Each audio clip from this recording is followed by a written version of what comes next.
My dear students, I am BPM sir. मैं Geeta science inter महाविद्यालय हजारीबाग का केमिस्ट्री टीचर हूं। हम लोग इस वीडियो सेशन में फिजिकल केमिस्ट्री का सॉलिड स्टेट चैप्टर पढ़ रहे हैं। इसमें लेक्चर 4A तक देख लिए थे। यदि आप मेरे पहले का लेक्चर नहीं देखे हैं तो प्लीज आप उसे देख ले। इसका लिंक नीचे डिस्क्रिप्शन में दे दिए हैं। इसके पहले वीडियो में हम लोग क्लासिफिकेशन ऑफ क्रिस्टलिन सॉलिड में मेटेलिक सॉलिड और आयनिक सॉलिड के बारे में पढ़े थे और उसका फीचर्स के बारे में हम लोग पढ़े थे। मेटेलिक सॉलिड और आयनिक सॉलिड के फीचर्स के बारे में पढ़े थे और उसका डिफिनेशन के बारे में पढ़े थे और एग्जाम्पल के बारे में। इस वीडियो में हम लोग covalent solid and molecular solid देखेंगे। तो इस वीडियो में हम लोग क्या पढ़ेंगे, कोवैलेंट सॉलिड और मॉलिक्यूलर सॉलिड के बारे में पढ़ेंगे। तो सबसे पहले हम लोग कोवैलेंट सॉलिड के लिए बात करते हैं कि कोवैलेंट सॉलिड क्या होता है। तो इसमें हम लोग लिखेंगे कि the covalent solids are made up of non-metallic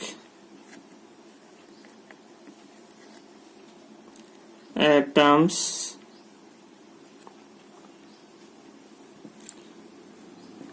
which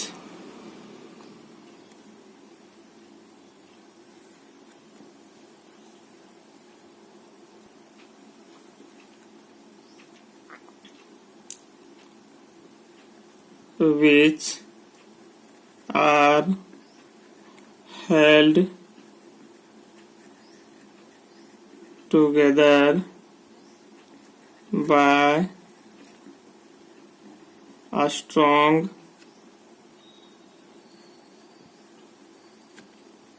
covalent bond.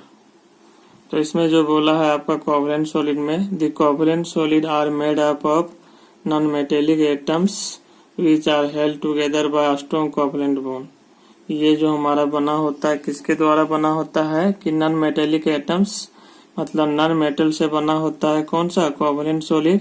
और इसमें बोल रहा है कि which are held together by strong covalent bond, कि कोवैलेंट सॉलिड में हमारा जो बॉन्ड बनाता है वो स्ट्रॉन्ग कोवैलेंट बॉन्ड का फॉर्मेशन करता है।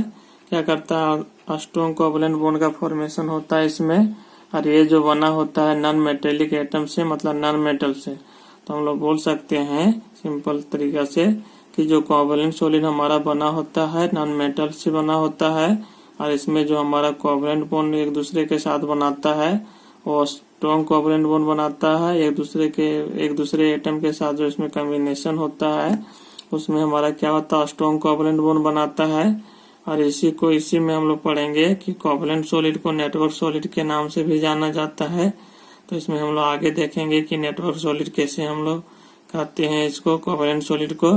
तो कोवैलेंट सॉलिड क्या है कि ये हमारा जो बना होता है नॉन मेटेलिक एटम से, मतलब नॉन मेटल से बना होता है, जिसमें हमारा क्या होता है एक दूसरे के साथ जुड़ा हुआ रहता है, स्ट्रॉन्ग कोवैलेंट बॉन्ड के द्वारा से जुड़ा हुआ रहता है। कौन सा, कोवैलेंट सॉलिड में। तो आगे इसमें हम लोग देखेंगे कोवैलेंट सॉलिड का नेटवर्क सॉलिड के रूप में किस तरह से हम लोग बात करते हैं। तो आगे इसमें हम लोग देखेंगे कि कोवैलेंट सॉलिड को हम लोग आल्सो क्या बोल सकते हैं, is also called network solid. तो उसके बारे में आगे हम लोग देखते हैं कि नेटवर्क सॉलिड कैसे कहा जाता है कोवैलेंट सॉलिड को। The entire crystal of A covalent solid may be regarded as a grant molecule containing extensive network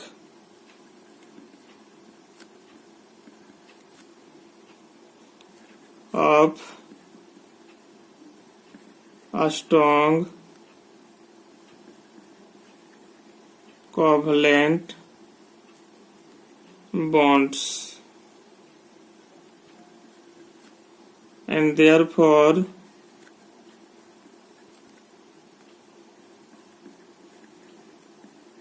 covalent solid is also called network solid। तो इसमें जो बोला आपका कि the entire crystal of a covalent solid may be regarded as a grand molecule containing extensive network of strong covalent bonds, and therefore covalent solid is also called network solid। तो इसमें जो होता है हमारा कि संपूर्ण क्रिस्टल में जो होता है किसमें कोवलेंट सॉलिड में जो हमारा होता है कि ये जो रिगार्ड करता है हमारा ग्रेन्ड मॉलिक्यूल, मतलब बहुत सारा मॉलिक्यूल इसमें रहता है कोवलेंट सॉलिड में, कंटेनिंग इसमें जो रखता है extensive network of strong covalent bond, और इसमें जो हमारा जिसे होता है नेटवर्क की तरह से बढ़ते जाता है, जैसे कोई भी चीज नेटवर्क होता है उसी तरह से हमारा एक दूसरे में ज्वाइंट होते जाता है, और इसमें जो होता है स्ट्रॉन्ग कोवलेंट बॉन्ड्स होता है, and therefore covalent solid is also called network solid. तो कोवलेंट सॉलिड को नेटवर्क सॉलिड इसलिए हम लोग कहते हैं कि इसमें जो हमारा नंबर ऑफ मॉलिक्यूल जो होता है कोवलेंट सॉलिड में जो क्रिस्टल बनाता है वो क्या होता है, वो लगातार होता है, बहुत ज्यादा ग्रेन मॉलिक्यूल होता है, उसमें क्या होता है ग्रेन मॉलिक्यूल, और उसमें जो होता है आपका क्या होता है एक्सटेंसिव नेटवर्क होता है कि एक दूसरे में जुड़ा हुआ रहता है स्ट्रॉन्ग कोवलेंट बॉन्ड से, क्या जुड़ा हुआ रहता है स्ट्रॉन्ग कोवलेंट बॉन्ड के द्वारा एक दूसरे से जुड़ते जाता है और बढ़ते जाता है जाल की तरह से, इसीलिए इसको नेटवर्क सॉलिड के नाम से जाना जाता है।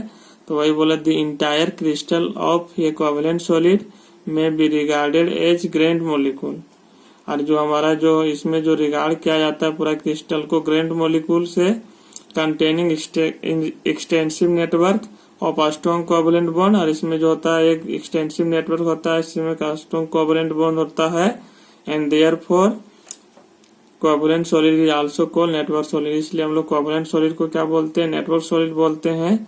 अब इसका एग्जांपल्स के बारे में हम लोग आगे बात करेंगे कि हम लोग कैसे बोलते हैं नेटवर्क सॉलिड। इसीलिए हम लोग बोलते हैं कि नेटवर्क सॉलिड इसलिए बोला जाता है कोवलेंट सॉलिड कि इसमें जो हमारा नॉन मेटेलिक एटम से जुड़ा हुआ रहता है जिसको ग्रेन्ड मॉलिक्यूल कहते हैं, वो हमारा स्ट्रॉन्ग कोवलेंट बॉन्ड से जुड़ा हुआ रहता है, और ये जुड़ा हुआ रहता है कि बहुत सारा मॉलिक्यूल से जुड़ जाता है, जुड़ते जुड़ते ये नेटवर्क की तरफ फैल जाता है, इसलिए हम लोग इसको नेटवर्क सॉलिड भी बोलते हैं। इसको कोवलेंट सॉलिड को। इसके एग्जाम्पल के बारे में आगे देखते हैं हम लोग। फॉर एग्जाम्पल्स का बात करते हैं हम लोग नेटवर्क सॉलिड का। जैसे हम लोग डायमंड के लिए बात किए हैं, तो डायमंड हमारा क्या होता है टेट्राहेड्रली बनाता है, इस तरह से कि ये जो कार्बन है 4 अदर कार्बन से हमारा जुड़ा हुआ रहता है टेट्राहेड्रल, मतलब इसका सभी वैलेंस इलेक्ट्रॉन क्या हुआ जुड़ा हुआ रहता है। तो ये हमारा 109 डिग्री जो एक कोण बनाता है, एंगल बनाता है, 109 डिग्री 28 मिनट बनाता है, और ये इस तरह से भी हमारा क्या होता है बनाता है नेटवर्क की तरह। इस तरह से क्या हो जाएगा फैलते जाएगा, एक दूसरे में ज्वाइंट होते जाएगा, इसका कोई अंत नहीं है, इसलिए ये हमारा नेटवर्क सॉलिड कहलाता है। क्या कहलाता है नेटवर्क सॉलिड। एक डायमंड का स्ट्रक्चर हो गया, उसी का ये दूसरा रूप इस तरह से हम लोग बना सकते हैं ज्वाइंट करके, तो इसको बोलते हैं नेटवर्क सॉलिड। आगे इसका एग्जांपल देखते हैं हम लोग। क्वार्ट्ज का स्ट्रक्चर देखेंगे और इसमें हम लोग ग्रेफाइट का स्ट्रक्चर देखेंगे, वो भी हमारा क्या होता है नेटवर्क सॉलिड होता है। ये आगे इसके बात करेंगे हम लोग। इसके लिए क्वार्ट्ज का स्ट्रक्चर और ग्रेफाइट का स्ट्रक्चर के बारे में आगे हम लोग देखेंगे। ये आपका क्वार्ट्ज होता है, ये क्वार्ट्ज का फार्मूला SiO2 के पावर n होता है, और ये भी हमारा जो होता है नेटवर्क की तरह इस तरह से हमारा n टाइम्स है, इसलिए इस तरह से जुड़ते जाएगा सभी तरह से। तो ये भी हमारा क्या होता है नेटवर्क सॉलिड में। तो ये स्ट्रक्चर ऑफ किसके लिए हो गया, आपका क्वार्ट्ज के लिए हो गया। ये किसके लिए हो गया, क्वार्ट्ज का स्ट्रक्चर हो गया। अब यहाँ पर सिलिकॉन एटम का क्या होता है, वैलेंस इलेक्ट्रॉन 4 होता है, तो 4 ऑक्सीजन एटम से जुड़ा हुआ रहता है, लेकिन ऑक्सीजन एटम का 6 होता है, तो 2 से जुड़ा हुआ रहता है, और 4 इलेक्ट्रॉन यहाँ दिखाया गया है, 2 नीचे 2 ऊपर, मतलब 2 लोन पेयर। तो इस तरह से हम लोग क्या बनाए क्वार्ट्ज का स्ट्रक्चर। ये भी हमारा क्या है नेटवर्क सॉलिड में आता है। तो स्ट्रक्चर ऑफ क्वार्ट्ज हो गया। आगे हम लोग देखते हैं स्ट्रक्चर ऑफ ग्रेफाइट के लिए। ग्रेफाइट के बारे में हम लोग बात करेंगे कि ये जो स्ट्रक्चर है आपका ग्रेफाइट है, किसका ग्रेफाइट का स्ट्रक्चर है, ये आपका हेक्सागोनल होता है, 6 मेंबर रिंग होता है। ये हेक्सागोनल रिंग बना रहा है इस तरह से ये हमारा, और इसी तरह से बनाते जाएगा। लेकिन ये जो हमारा 2 शीट लिया गया है ग्रेफाइट का, और इसके जो बीच का डिस्टेंस जो होता है आपका वो 3.40 एंगस्ट्रम होता है। कितना होता है? 3.40 एंगस्ट्रम होता है। ये दोनों साइड सेम होता है और एक दूसरे के साथ वेंडरवाल्स फोर्स होता है। ये क्या होता है? इसमें वेंडरवाल्स फोर्स लगता है। और यहाँ पर हम लोग देखेंगे कि ये हेक्सागोनल रिंग जो हमारा है, ये जो हमारा बॉन्ड का जो डिस्टेंस होता है 1.41 एंगस्ट्रम होता है, ये कोवलेंट बॉन्ड का डिस्टेंस। और यहाँ पर हम लोग देखेंगे कि ये जो हेक्सागोनल रिंग है, यहाँ पर ये पॉइंट में जहाँ पर बेंट है वहां पर कार्बन है, तो ये पॉइंट में जो हमारा यहाँ पर जो है इस कार्बन को ये जो कार्बन है अदर 3 कार्बन से जुड़ा हुआ, एक इधर और एक इधर, मतलब ये 3 कार्बन नाइबोरिंग 3 कार्बन से जुड़ा हुआ है। तो ये हमारा बीच वाला कार्बन का 1 इलेक्ट्रॉन बच जाता है, वो इस तरह से दिखाया जाता है। पीजेड में इलेक्ट्रॉन हमारा सिंगली ऑक्युपाइड कर रहा है इस तरह से। तो ये है हमारा हेक्सागोनल रिंग जो हमारा है, उसमें जो कार्बन एटम जो है ग्रेफाइट में वो other 3 carbon atom neighbouring 3 carbon atom से जुड़ा हुआ रहता है, और एक इसका इलेक्ट्रॉन क्या रहता है? फ्रीली रहता है। और फ्रीली रहता है इसलिए इसमें हमारा क्या करेगा? शीट में मूव करता है। क्या करता है? मूव करता है। इसलिए मूवमेंट ऑफ इलेक्ट्रॉन जो होता है, इसलिए कंडक्टर होता है। ग्रेफाइट हमारा क्या होता है? कंडक्टर होता है। लेकिन हमारा डायमंड में ऐसा नहीं होता है कि 4 इलेक्ट्रॉन होता है, चारों कोवलेंट बॉन्ड बना लेता है। इसलिए उसमें क्या होता है हमारा कि एक भी इलेक्ट्रॉन नहीं बचता है, इसलिए उसमें इंसुलेटर होता है। क्या होता है? वो इंसुलेटर होता है। और ये जो प्लेन बनाया है XY प्लेन बोलते हैं इसको हम लोग, क्या बोलते हैं? XY plane. और यहाँ पर यदि हम लोग देखते हैं कि ये जो एंगल होता है यहाँ पर पॉइंट, तो इधर होगा, तो ये जो एंगल हमारा होगा 120 डिग्री होता है। क्या होता है? 120 degree.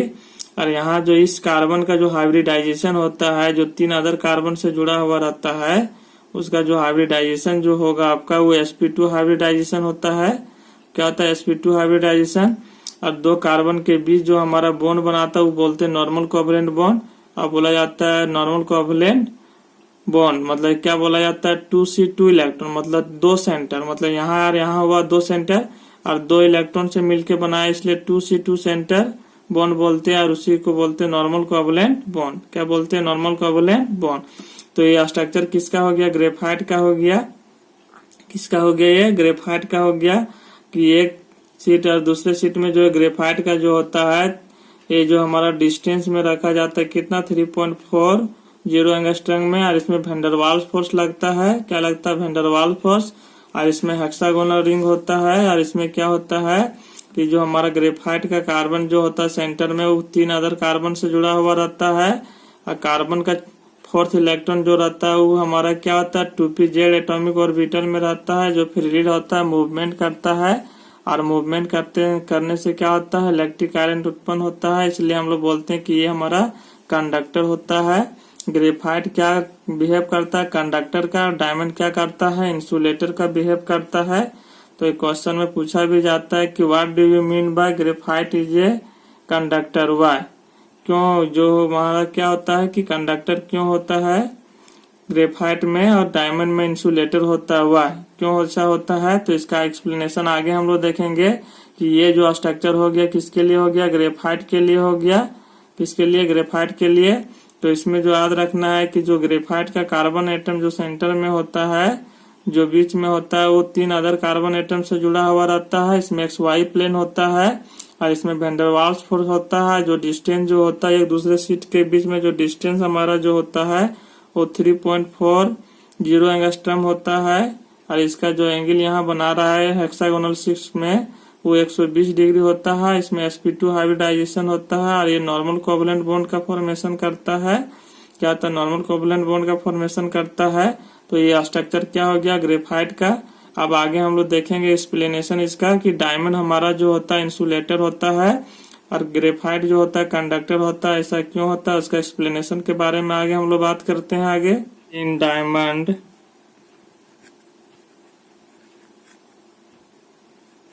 each carbon atom is tetrahedrally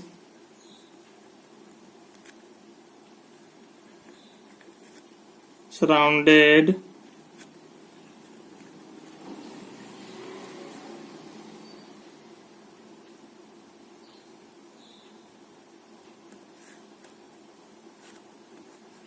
by 4 other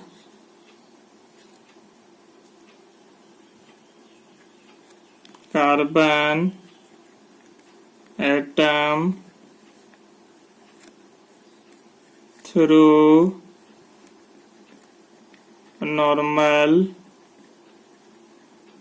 covalent 2C 2 electron bonds. Thus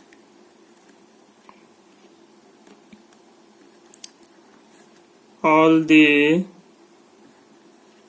4 valence electrons of carbon atom are tightly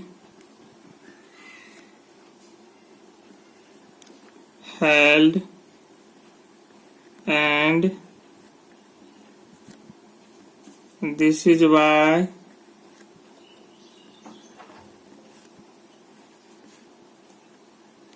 diamond is electrical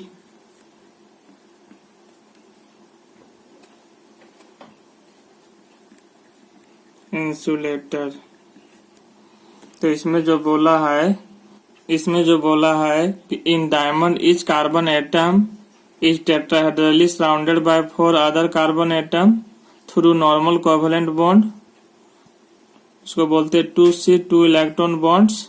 Thus all the 4 valence electron of carbon atom are tightly held and this is why diamond is a electrical insulator.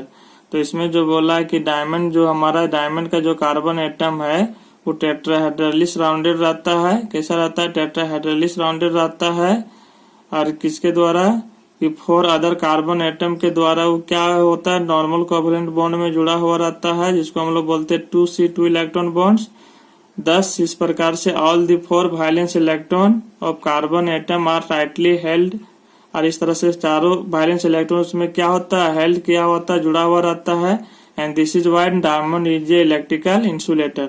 इसमें electron का movement नहीं होता है, इसलिए क्या होता है? ये जुड़ा हुआ रहता है, इसलिए इसमें मूवमेंट नहीं होता है. तो इसमें जो होता है कि डायमंड का कार्बन एटम जो होता है कि कार्बन एटम का 4 वायलेंस इलेक्ट्रॉन होता है, चारों जो होता है कि अदर कार्बन एटम से जुड़ा हुआ रहता है, एक दूसरे से नॉर्मल कोवेलेंट बॉन्ड के द्वारा जुड़ा हुआ रहता है, जिसको हम लोग बोलते हैं 2C 2 इलेक्ट्रॉन बॉन्ड. मतलब 2 centre 2 electron bond, 2 centre 2 electron bond बोलते हैं, जिसको हम लोग बोलते हैं नॉर्मल कोवेलेंट बॉन्ड. और चारों इलेक्ट्रॉन उसमें क्या होता है? बॉन्ड बना लेता है, इसलिए उसमें एक भी इलेक्ट्रॉन नहीं बचा हुआ रहता है. तो इस प्रकार से हम बोल सकते हैं कि चारों वायलेंस इलेक्ट्रॉन जो कार्बन एटम जो है टाइटली जुड़ा हुआ रहता है, कि बंधा हुआ रहता है एक दूसरे से, उसमें इलेक्ट्रॉन का मूवमेंट नहीं होता है. दिस इज वाई, यही कारण है कि diamond is a electrical insulator. कि डायमंड जो हमारा होता है इलेक्ट्रिकल इंसुलेटर होता है. कभी 1 नंबर में क्वेश्चन पूछा जाता है कि diamond is a electrical insulator why, तो यही बात लिखना है यहाँ पर कि in diamond each carbon atom is tetrahedrally surrounded by 4 other carbon atom through normal covalent 2C 2 electron bonds. Thus all the 4 valence electron of carbon atom are tightly held and this is why diamond is a electrical insulator. तो इसमें simple सा है कि जो हमारा carbon जो होता है डायमंड का, वो 4 अदर कार्बन एटम से जुड़ा हुआ रहता है, तो उसका चारों वैलेंस इलेक्ट्रॉन क्या होता है? एक दूसरे में कोवेलेंट बॉन्ड बना लेता है और उसमें हमारा इलेक्ट्रॉन नहीं बचता है और उसमें हमारा इलेक्ट्रॉन का मूवमेंट नहीं होगा और एक दूसरे से वो टाइटली हेल्ड किया हो रहता है. इसलिए हम लोग बोल सकते हैं इसमें कि डायमंड इज क्या होता है? Electrical insulator. की यही कारण है कि डायमंड जो हमारा इलेक्ट्रिकल इंसुलेटर है. तो इसका आगे हम लोग बताते हैं कि किस तरह से ये हमारा जुड़ा हुआ रहता है, किसमें डायमंड में अब पूरा फुल फिल रहता है. इस कारण से हमारा क्या होता है? इंसुलेटर होता है. इसमें वही चीज दिखाएंगे जो हमारा चारों इलेक्ट्रॉन एक दूसरे से जुड़ा हुआ रहता है. तो हम लोग किस तरह दिखा सकते हैं यहाँ पर कि valence shell electronic configuration of carbon atom in diamond. किसमें बात करेंगे हम लोग, डायमंड में बात करेंगे। तो ये हमारा क्या हो जाता है, इस तरह से हमारा ये 2s हो जाएगा और ये हमारा क्या हो जाएगा, इसमें हमारा 2p। तो क्या हो जाएगा, इसमें हमारा ये 2s हो गया और आपका ये 2p हो गया। तो इसमें जो हमारा जो इलेक्ट्रॉन जो होता है कि जो हमारा सेंटर कार्बन एटम का डायमंड का जो होता है, ये 4 इलेक्ट्रॉन इस तरह से आपका हो गया यहाँ पर। अब हमारा जो नेबरिंग कार्बन एटम से जो जुड़ा हुआ उसको हम लोग क्या करेंगे, 4 से जुड़ा हुआ उसको डॉटेड से हम लोग दिखा देंगे इसमें। तो ये हमारा डॉटेड से जो दिखा रहे हैं वो हमारा अदर कार्बन एटम से जो जुड़ा हुआ रहता है। तो चारों इलेक्ट्रॉन इसमें हमारा क्या होगा, फुलफिल हो गया चारों ऑर्बिटल। तो ये जो हमारा हाइब्रिडाइजेशन ये हमारा क्या बना लिया, ये हमारा बना लिया sp3, क्या बना लिया, sp3 हाइब्रिडाइजेशन। क्या बना लिया, sp3 हाइब्रिडाइजेशन। तो इस तरह से ये जो हमारा हुआ कि डायमंड में चारों इलेक्ट्रॉन हमारा क्या हुआ, इस तरह से फुलफिल हो गया और फिक्स हमारा टाइटली रूप से जुड़ा हुआ हो गया। तो इसीलिए हम लोग बोल सकते हैं कि डायमंड जो हमारा है वो इलेक्ट्रिकल इंसुलेटर है। यदि क्वेश्चन पूछता है कि diamond is a electrical insulator why, तो हम लोग अभी बताएं कि जहां से इन लिखे इन वहां से लिखना है, यहाँ तक लिख देना है। ये हम लोग को एक्सप्लेनेशन भी दिखाना है। ये होता है valence shell electronic configuration of carbon atom in diamond में बात की हम लोग। तो ये हमारा 2s हो गया 2p। और ये हमारा जो बोल्ड लाइन से दिखाएंगे, बोल्ड से दिखाएं इलेक्ट्रॉन, वो हमारा सेंटर कार्बन का है। और डॉटेड से दिखाएं जो अदर कार्बन से जुड़ा हुआ है। और इस तरह से हमारा sp3 हाइब्रिडाइजेशन बनाया। अब हम लोग ग्रेफाइट के बारे में हम लोग बात करते हैं आगे। इन graphite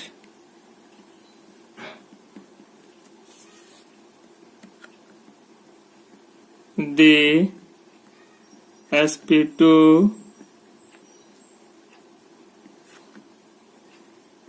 hybridized carbon atom form hexagonal rings which are fused together forming sheet structure. तो इसमें जो बोल रहा है in graphite the sp2 hybridised carbon atom form hexagonal rings which are fuse together forming sheet structure. और graphite में जो होता है हमारा, ये हमारा क्या होता है, sp2 हाइब्रिडाइज होता है कि हाइब्रिडाइजेशन जो होता है उसमें कार्बन का sp2 होता है। का हमारा जो सेंटर में कार्बन होता है वो 3 अदर कार्बन से जुड़ा हुआ रहता है। एक उसमें जो होता है इलेक्ट्रॉन फ्रीली मूव से मूव करता है। तो इसमें बोला कि in graphite the sp2 hybridised carbon atom forms hexagonal rings. और एक कैसा बनाता है, हेक्सागोनल रिंग्स बनाता है which are fuse together forming sheet structure, जिसमें हमारा एक दूसरे में फ्यूज करके क्या बनाता है, शीट स्ट्रक्चर। मतलब एक दूसरे में ज्वाइंट करके हमारा क्या बना लेता है, शीट स्ट्रक्चर बना लेता है। हेक्सागोनल से हमारा फ्यूज करेगा और क्या बना लेता है, शीट स्ट्रक्चर। इसमें हम लोग इस तरह से बोल सकते हैं कि ये जो हमारा होता है क्या होता है, कंडक्टर होता है। क्यों होता है, इसमें हम लोग यहाँ देखेंगे कि यहाँ पर valence shell electronic configuration of carbon atom in graphite.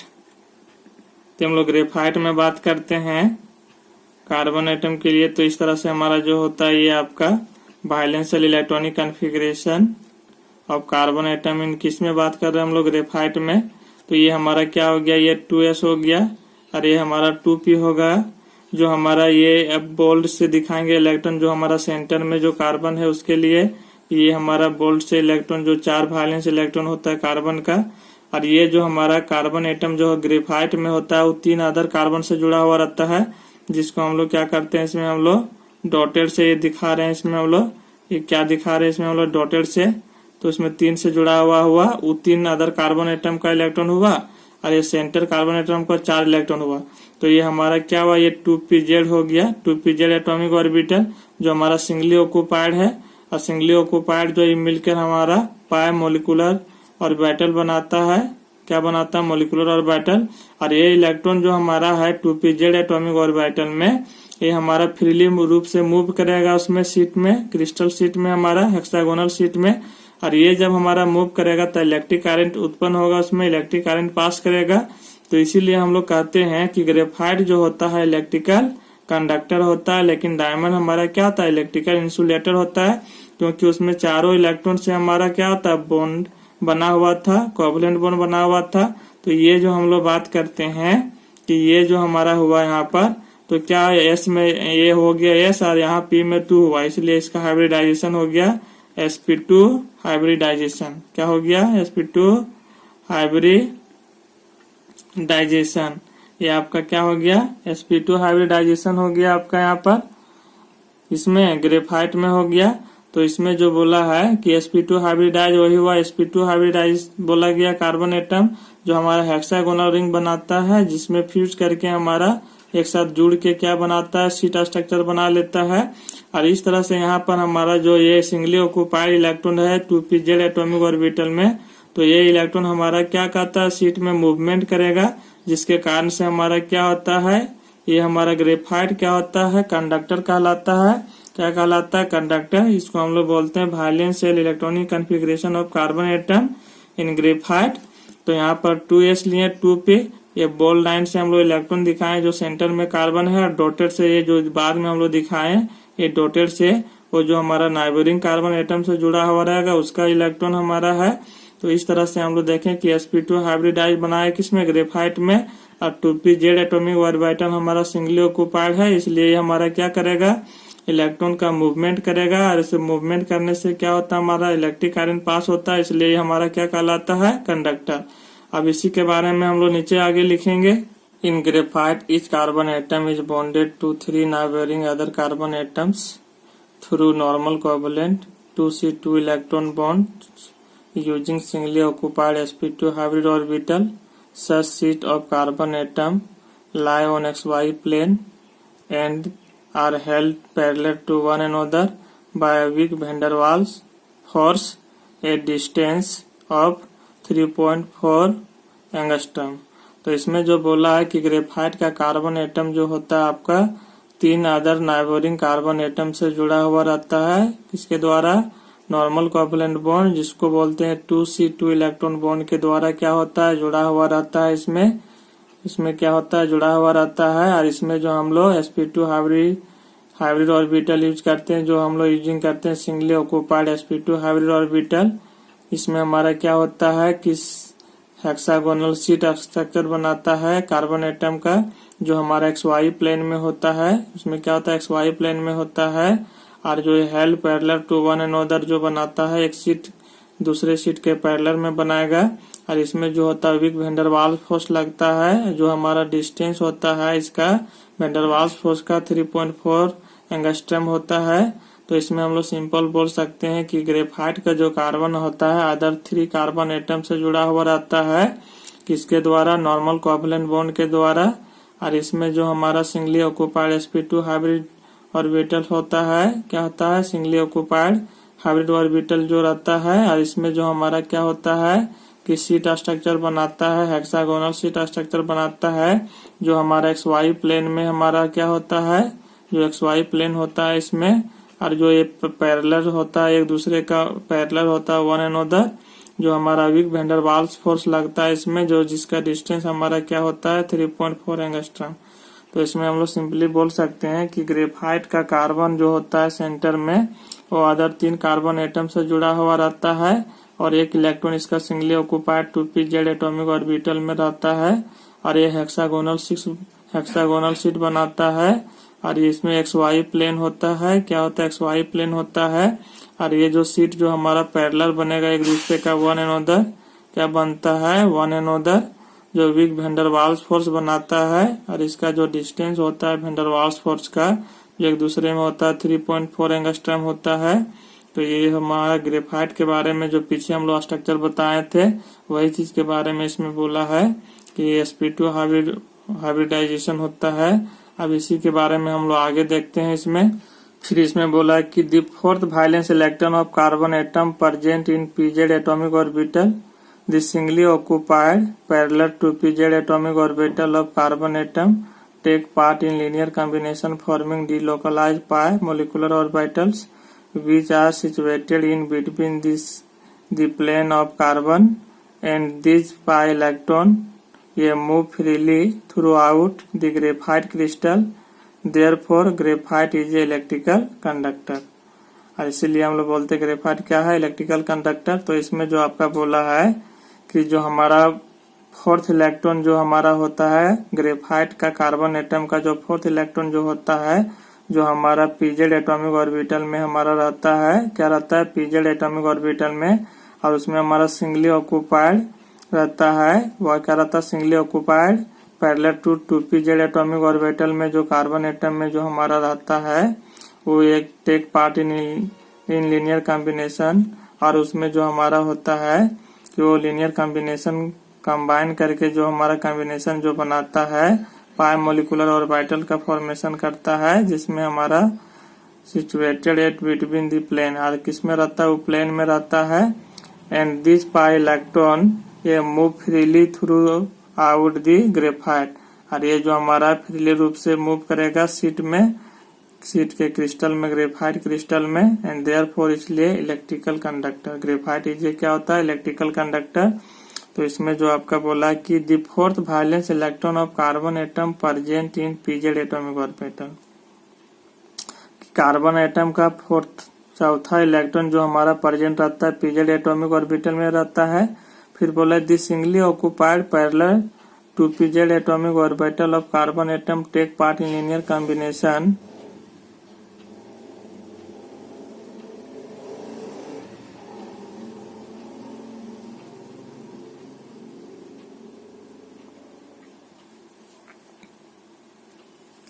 forming delocalized pi molecular orbitals which are situated in between the plane of carbon atom। किसमें होता है, कार्बन एटम में होता है।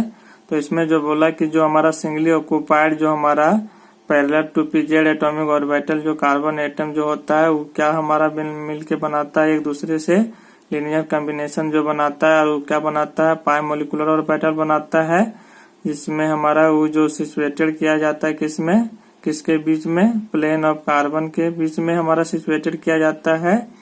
एंड दिस पाई इलेक्ट्रॉन ये move freely throughout the graphite crystal, और वही electron जो हमारा सिंगली ऑक्युपाइड होता है वो हमारा क्रिस्टल में क्या होता है, फ्रीली रूप से मूव करता है। Therefore graphite is a electrical conductor. तो इसलिए हम लोग बोलते हैं कि ग्रेफाइट जो हमारा होता है वो इलेक्ट्रिकल कंडक्टर होता है। तो इसमें हम लोग सिंपली बोल सकते हैं कि ग्रेफाइट का कार्बन एटम जो होता है ग्रेफाइट में उसका चौथा इलेक्ट्रॉन जो होता है वो सिंगली ऑक्युपाइड होता है, और सिंगली ऑक्युपाइड जो होता है टू पीजेड एटॉमिक ऑर्बिटल जो हमारा लीनियर कॉम्बिनेशन इसमें हमारा क्या बनाता है, पाई मोलिकुलर ऑर्बिटल, और इसमें जो सिचुएटेड किया जाता है किसमें, एक्स वाई प्लेन में सिचुएटेड किया जाता है, किसके बीच में हमारा किया जाता है, सीट के बीच में। और ये जो हमारा इलेक्ट्रॉन पाई मोलिकुलर इलेक्ट्रॉन जो होता है हमारा वो क्या होता है, ग्रेफाइट के क्रिस्टल में हमारा क्या होता है, मूव करता है, जिसके कारण से इलेक्ट्रिक करंट हमारा पास करेगा। इसीलिए हम लोग बोल सकते हैं कि ग्रेफाइट इज क्या होता है, इलेक्ट्रिकल कंडक्टर, क्योंकि जो हमारा सिंगली ऑक्युपाइड इलेक्ट्रॉन होता है वो फ्रीली रूप से क्या करता है, इसमें मूव करता है। तो आगे इसमें हम लोग बात करते हैं अब, one sheet of carbon atom of graphite can slide over another and this is why graphite is slippery and smooth, therefore graphite is A used lubricant. तो इसमें जो बोल रहा है कि हमारा जो शीट जो होता है ग्रेफाइट का, इसमें हमारा क्या होता है, वैन डर वाल्स फोर्स लगता है। तो वही बोला कि one sheet of carbon atom of graphite can slide over another, कि एक शीट दूसरे शीट में एक दूसरे से क्या करेगा, स्लाइड ओवर, मतलब उसके क्या होगा, फिसलेगा, घिसकेगा, क्या होगा, फिसलेगा। एंड दिस इज वाई, यही कारण है कि graphite is A slippery and smooth, कि ग्रेफाइट जो हमारा क्या होता है, स्लिप कर जाता है, तो उसमें क्या होता है, स्मूथ होता है, चिकना होता है। कि स्लिपरी जो होता है उसमें स्लिप करेगा, क्यों, क्योंकि उसमें बहुत चिकना होता है। Therefore graphite is use as lubricant, और इसलिए हम लोग कहते हैं कि ग्रेफाइट का यूज जो करते हैं लुब्रिकेंट में करते हैं। कि लुब्रिकेंट मतलब होता है कि कोई चीज जैसे हम लोग लगा देते हैं मशीन के पुर्जों में, तो वो हमारा क्या होता है, फ्रीली हो जाता है। तो इस तरह से बोल सकते हैं कि ग्रेफाइट का वन शीट से अनदर शीट में यदि हम लोग स्लाइड करते हैं, उसमें हमारा एक दूसरे शीट में रखते हैं तो एक दूसरे में स्लाइड्स हो जाता है, उसमें स्लाइड ओवर वन अनदर होता है, slide over another. And this is why, यही कारण है कि जो हमारा यही कारण होता है कि graphite is A slippery and smooth. और जो हमारा ग्रेफाइट होता है वो स्लिपरी होता है, स्मूथ होता है। Therefore graphite is used as lubricant. और इस तरह से हम लोग ग्रेफाइट के क्या यूज करते हैं, लुब्रिकेंट का यूज करते हैं। तो आगे इसका देखते हैं हम लोग कोवैलेंट सॉलिड के फीचर्स के बारे में। हम लोग बात करेंगे फीचर्स ऑफ कोवैलेंट सॉलिड की। इसका फीचर्स के बारे में हम लोग बात करेंगे, किसका, कोवैलेंट सॉलिड के बारे के फीचर्स के बारे में। तो इसका पहला फीचर्स आपका बोल रहा है कि these have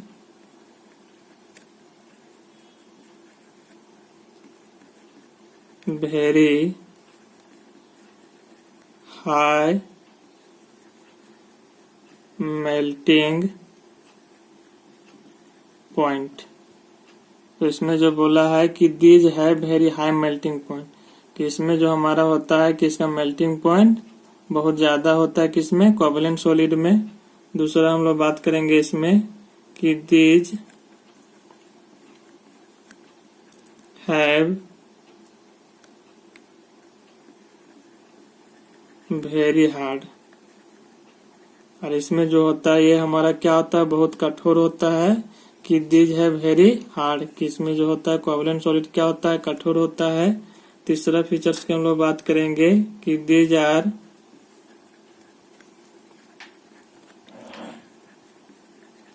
generally electrical insulator।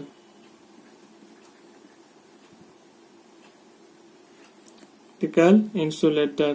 तो इसमें बोला कि these are generally electrical insulator, की कोवैलेंट सॉलिड जो होता है हमारा क्या होता है, इलेक्ट्रिकल इंसुलेटर होता है। क्या होता है, इलेक्ट्रिकल इंसुलेटर होता है। 4 नंबर में हम लोग बात करेंगे, इसमें जो बोल रहा है कि दीज आर नॉन वोलाटाइल। ये क्या होता है, नॉन वोलाटाइल, कि हमारा ये उड़नशील नहीं होता, वाष्पीकरण इसमें नहीं होगा, किसमें, कोवैलेंट सॉलिड में। किसमें वाष्पीकरण नहीं होगा हमारा, किसमें, कोवैलेंट सॉलिड में वाष्पीकरण नहीं होगा। 5वां में जो आपका बोल रहा है कि दीज आर ब्राटाइल, दीज आर ब्राटाइल, कि इसमें जो हमारा होता है ये भंगुरता होता है, ये टूट भी जाता है, क्या होता है, भंगुरता होता है। तो इसमें हमारा कुछ बताएंगे, कुछ इसका जो हार्डनेस जो होता है हमारा, इसे हमारा कि ये बहुत हार्ड होता है और भंगुरता भी होता है, टूट भी जाता है और कठोर भी होता है। इसे में हम लोग बात करेंगे डायमंड, कार्बोरंडम,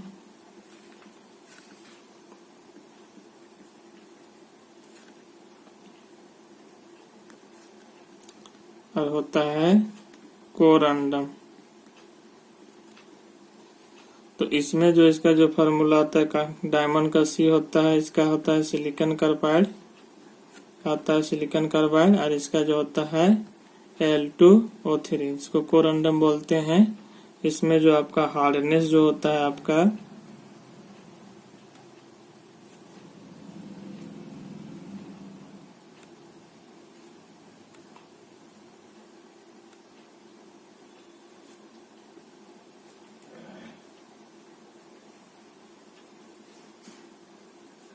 इसमें जो हार्डनेस जो होता है आपका, ये हमारा क्या होता है 10 मॉज होता है। ये इसका यूनिट होता है, ये होता है 9.5 मॉज होता है, ये 9.0 मॉज होता है। तो ये हमारा क्या बताया, हार्डनेस बताया। अब कोवैलेंट सॉलिड के एग्जांपल्स के बारे में आगे हम लोग बात करते हैं। ये डायमंड है, कार्बोरंडम है और आपका कोरंडम है। तो ये तीनों में सबसे ज्यादा हार्डनेस होता है डायमंड में, उसके बाद कार्बोरंडम में, उसके बाद क्या होता है कोरंडम में। तो ये हमारा 10 मोज होता है, ये 9.5 मोज होता है और ये 9.0 मोज होता है। ये हार्डनेस बताता है हमारा। एग्जाम्पल के लिए हम लोग बात करेंगे तो इसमें आपका एग्जाम्पल जो होता है डायमंड होता है, ग्रेफाइट होता है और इसमें हमारा सिलिकॉन कार्बाइड होता है,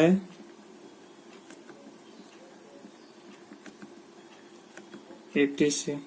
ये हमारा एग्जाम्पल हो गया किसके, कोवैलेंट सॉलिड का। आगे हम लोग बात करते हैं, आप पढ़ेंगे मॉलिक्यूलर सॉलिड के बारे में।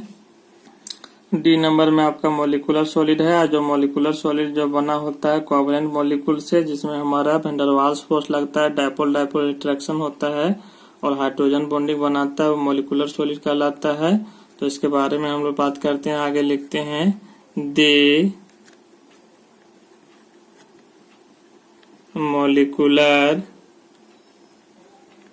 solids are made up of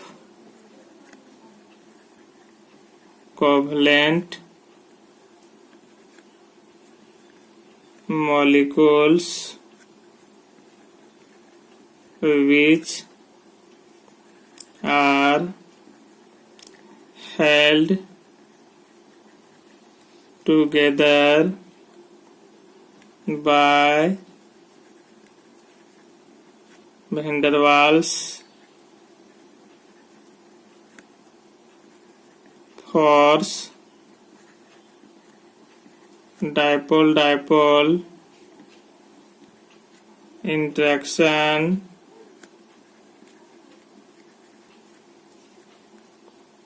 और हाइड्रोजन बॉन्ड। तो इसमें जो बोला है आपका कि the molecular solid are made up of covalent molecules which are held together by van der Waals for dipole dipole interaction और हाइड्रोजन बॉन्डिंग। कि जो हमारा मॉलिक्यूलर सॉलिड जो बना होता है कोवैलेंट मॉलिक्यूल से, जिसमें हमारा क्या होता है, वैन डर वाल्स फोर्स लगता है, डायपोल डायपोल इंटरेक्शन होता है और हाइड्रोजन बॉन्डिंग होता है, वही कहलाता है मॉलिक्यूलर सॉलिड। क्या होता है, मॉलिक्यूलर सॉलिड। तो इसमें जो बोला है कि मॉलिक्यूलर सॉलिड जो हमारा बना होता है कोवैलेंट मॉलिक्यूल से, जिसमें हमारा क्या होता है, वैन डर वाल्स फोर्स होता है, डायपोल डायपोल इंटरेक्शन होता है और हाइड्रोजन बॉन्ड बनाता है, वही कहलाता है मॉलिक्यूलर सॉलिड। अब इसके देखते हैं हम लोग वैन डर वाल्स फोर्स के बारे में, डायपोल डायपोल इंटरेक्शन और हाइड्रोजन बॉन्डिंग के बारे में इसमें देखते हैं आगे हम लोग। फर्स्ट में हम लोग बात करेंगे इसमें कि वैन डर वाल्स फोर्स के बारे में हम लोग बात करेंगे। इसके बारे में वैन डर वाल्स फोर्स के बारे में, जैसे हमारा ये आयोडीन मॉलिक्यूल हम लोग लिए, ये हमारा बना रहा है। ये आयोडीन मॉलिक्यूल जो हमारा ये हमारा क्या है, सॉलिड आयोडीन है हमारा। क्या है, ये हमारा सॉलिड आयोडीन है हमारा, ये हमारा। और ये जो हमारा इंटरेक्शन जो हो रहा है, इसी को हम लोग बोलते हैं, ये हमारा क्या कहलाता है, वैन डर वाल्स फोर्स। क्या कहलाता है ये, वैन डर वाल्स फोर्स। तो ये है वो हमारा कि वैन डर वाल्स फोर्स जो हुआ सॉलिड आयोडीन मॉलिक्यूल के बीच जो हमारा हुआ, ये डॉटेड से इंटरेक्शन जो हुआ, वही वो कहलाया क्या हुआ, वैन डर वाल्स फोर्स हुआ। अब आगे इसमें हम लोग बात करते हैं डायपोल डायपोल इंटरेक्शन के बारे में। दूसरा हम लोग बात करते हैं इसमें डायपोल डायपोल इंटरेक्शन के बारे में। तो इसमें डायपोल डायपोल इंटरेक्शन जो होता है हमारा कोवैलेंट मॉलिक्यूल के बाद, जिससे हम लोग लिए हैं कि HCl लिए हैं यहाँ, फिर क्या लिए हम लोग, HCl लिए हैं। तो इसमें जो हमारा होता है कि इसमें पार्शियल पॉजिटिव होता है, इलेक्ट्रोनेगेटिविटी कम होता है, इसमें पार्शियल नेगेटिव, इसमें पार्शियल पॉजिटिव और इसमें हमारा पार्शियल नेगेटिव। तो इसके बीच जो हमारा क्या होता है, यहाँ पर इंटरेक्शन होता है हमारा, जो कहलाता है, ये हम लोग क्या कहते हैं इसको। और ये जो हमारा किस फॉर्म में आता है, सॉलिड हाइड्रोजन क्लोराइड है, ये किस फॉर्म में आता है, कि सॉलिड हाइड्रोजन क्लोराइड। ये क्या है, सॉलिड हाइड्रोजन क्लोराइड के फॉर्म ये हमारा है। अब सॉलिड हाइड्रोजन में जो ये हमारा ये जो आपका जो हमारा ये लगा है, इसी को हम लोग बोलते हैं डायपोल डायपोल इंटरेक्शन। क्या बोलते हैं हम लोग, डायपोल इंटरेक्शन। तो यही हमारा सॉलिड हाइड्रोजन क्लोराइड के बीच में जो हमारा जो हुआ ये सॉलिड, इसी को हम लोग बोलते हैं डायपोल इंटरेक्शन। अब आगे इसका हम लोग देखते हैं हाइड्रोजन बॉन्डिंग के बारे में। तीसरा हम लोग बात करेंगे हाइड्रोजन बॉन्ड। तो ये हमारा क्या है, वाटर मॉलिक्यूल ये हमारा है, इसमें 2 लोन पेयर होता है। ये इसके साथ हमारा बॉन्ड बनाएगा H के साथ, इसमें 2 लोन पेयर होता है H, इसमें partial positive, partial negative, partial positive, partial negative, partial positive, partial positive. तो ये partial positive, partial negative positive के बीच ये जो हमारा बॉन्ड बनाया, ये जो हमारा बना रहा है, तो ये जो हमारा क्या है, यही जो बॉन्ड जो हमारा है वो कहलाता है, ये जो बॉन्ड बनाया इंटरेक्शन जो हुआ वो कहलाया हाइड्रोजन बॉन्ड। क्या कहलाया, ये हाइड्रोजन बॉन्ड। इसी को शॉर्ट में हम लोग बोलते हैं H बॉन्ड। क्या कहते हैं, H बॉन्ड। अब इसका हम लोग फीचर्स के बारे में बात करते हैं, मॉलिक्यूलर सॉलिड के फीचर्स के बारे में बात करेंगे। फीचर्स ऑफ मॉलिक्यूलर सॉलिड के बारे में कि इसका क्या फीचर होता है, क्या गुण होता है किसका, मॉलिक्यूलर सॉलिड के बारे में। तो पहला फीचर लिखेंगे कि these have low melting point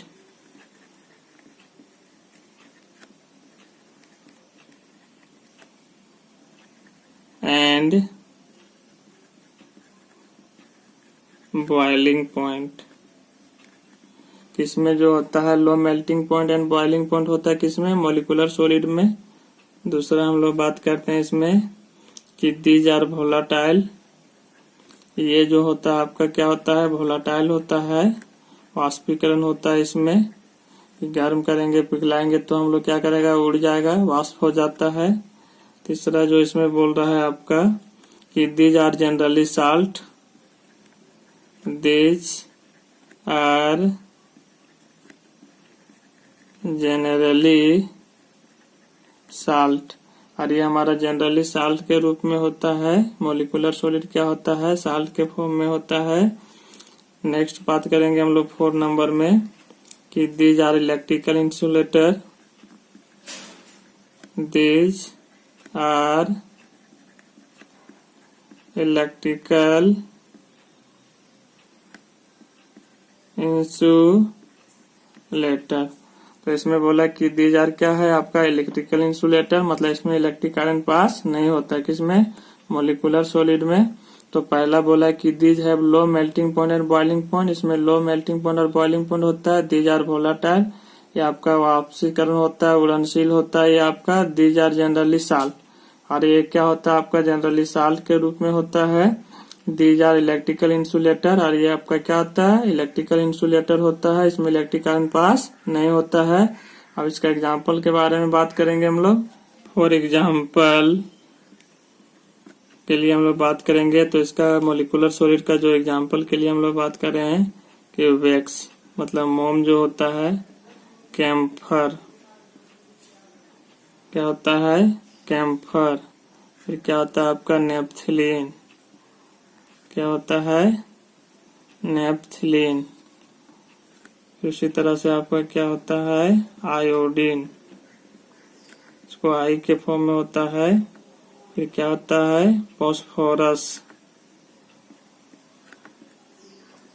जो हम लोग क्या होता है P4 के रूप में लिखते हैं। उसी तरह से आपका क्या होता है, rhombic sulphur, rhombic sulphur S8 के रूप में होता है। ETC, ये आपका किसका एग्जाम्पल हो गया, मॉलिक्यूलर सॉलिड का एग्जाम्पल हो गया। क्या हो गया, wax, camphor, naphthalene, iodine, phosphorus, rhombic sulphur, ETC। तो ये हमारा क्या हो गया, मॉलिक्यूलर सॉलिड का एग्जाम्पल हो गया। तो इस तरह से आज इस वीडियो में हम लोग देखे कोवैलेंट सॉलिड के बारे में। और कोवैलेंट सॉलिड में जो पढ़े हम लोग नेटवर्क सॉलिड के बारे में पढ़े, और उसमें हम लोग देखें ग्रेफाइट का स्ट्रक्चर, डायमंड का स्ट्रक्चर देखें हम लोग। और देखिए उसमें हम लोग की डायमंड जो होता है हमारा क्या होता है कि इंसुलेटर होता है, उसके बारे में एक्सप्लेनेशन देखें हम लोग।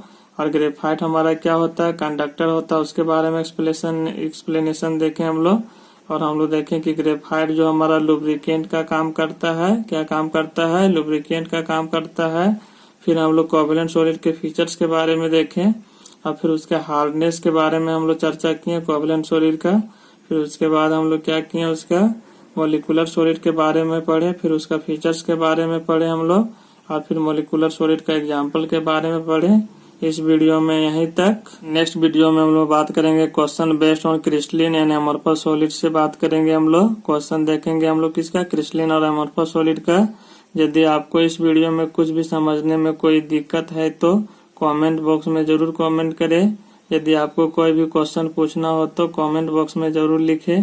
और यदि आप मेरे चैनल के न्यू व्यूअर हो तो मेरे चैनल को सब्सक्राइब कर ले, ताकि मैं कोई भी वीडियो अपलोड करे तो आपको सभी नोटिफिकेशन मिलते रहे। इस वीडियो में यहीं तक। Thank you.